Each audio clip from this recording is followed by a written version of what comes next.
Institute Utkal Contractors and Joinery Private Limited versus the State of Orissa, decided finally by Supreme Court in 1987.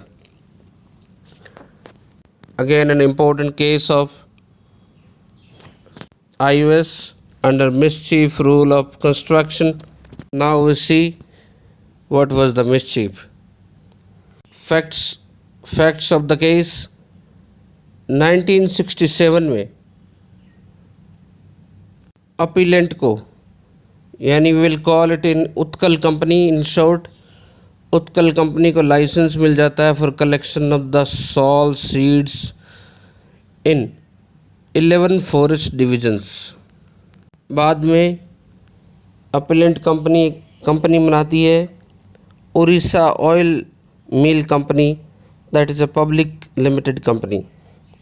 Sol seed से is a type of forest produce and they produce oil and other useful items. उसके बाद renewal in 69 and then in 79 में renewal होता है contract का।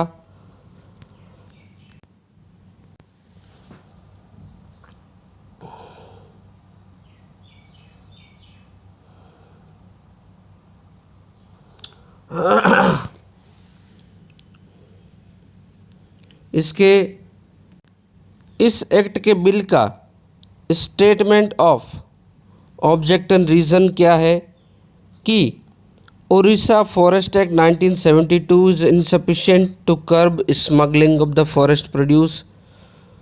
And further it says barring for the few forest produce like sal seeds, most of the forest produce is grown in both government and private holdings।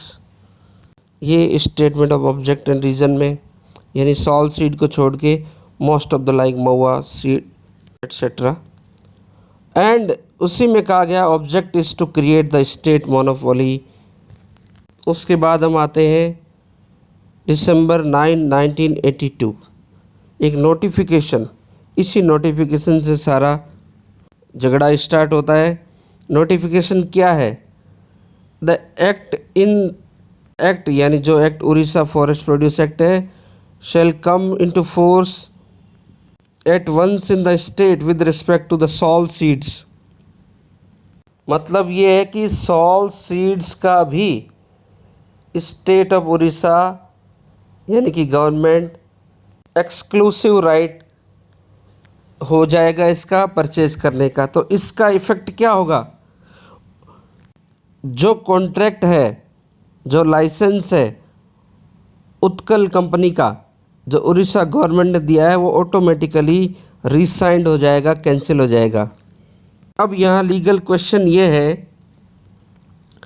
कि whether this act Orissa forest produce act apply to both government and private forest produce. अगर ये government और private forest produce दोनों के लिए apply होगा तो contract resigned हो जाएगा। अब नाउ हम देखते हैं इसको कैसे हेडन रूल से इंटरप्रेट किया गया। And together with this case I will describe the external and internal aids of interpretations as well. इसमें in the judgment it was said that words of the statute take their colour from the reason behind it. सवाल ये है कि how to discover the reason. तो the court said that there are two aids to discover the reason. There are external aids and internal ads. External ads AIDS क्या क्या है? जो कि बिल के एक्ट बनने से पहले उससे रिलेटेड एक्टिविटीज़ है, जिसमें से नंबर 1 है statement of object and reason.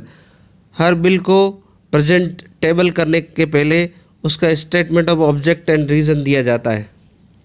Second external aid है report of the committees which preceded the bill, जिसमें से कोई इंक्वायरी कमेटी, जैसा कि हमने सोदरा देवी के केस में देखा था, इंक्वायरी कमेटी की रिपोर्ट के बेसिस पे एक्ट में अमेंडमेंट हुआ था।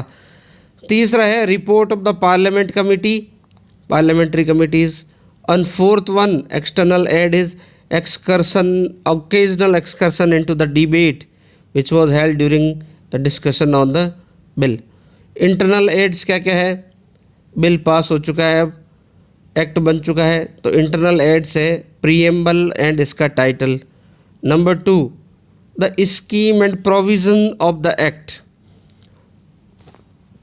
और साथ ही ये रूल है कि no provision of the statute and no word of the any provision is interpreted in isolation. अब हम इस केस पे देखते हैं कि लिटरल रूल सेंस नहीं निकलता, जो कि इसमें अंडर कंटेंशन है सेक्शन 51A की लैंग्वेज इस एक्ट की और उसका एक्सप्लेनेशन, ये दोनों कन्फ्यूज़न एम्बिग्विटी क्रिएट करते हैं कि ये फॉरेस्ट प्रोड्यूस गवर्नमेंट और प्राइवेट दोनों के लिए है. अब हम देखते हैं एक्सटर्नल एड्स. जो स्टेटमेंट ऑफ रीज़न हमने देखा इस एक्ट का, to prevent smuggling of the forest produce grown in the government lands under the guise of forest produce grown on the private lands. दूसरा, गवर्नमेंट या state was already the owner of forest produce of the government land.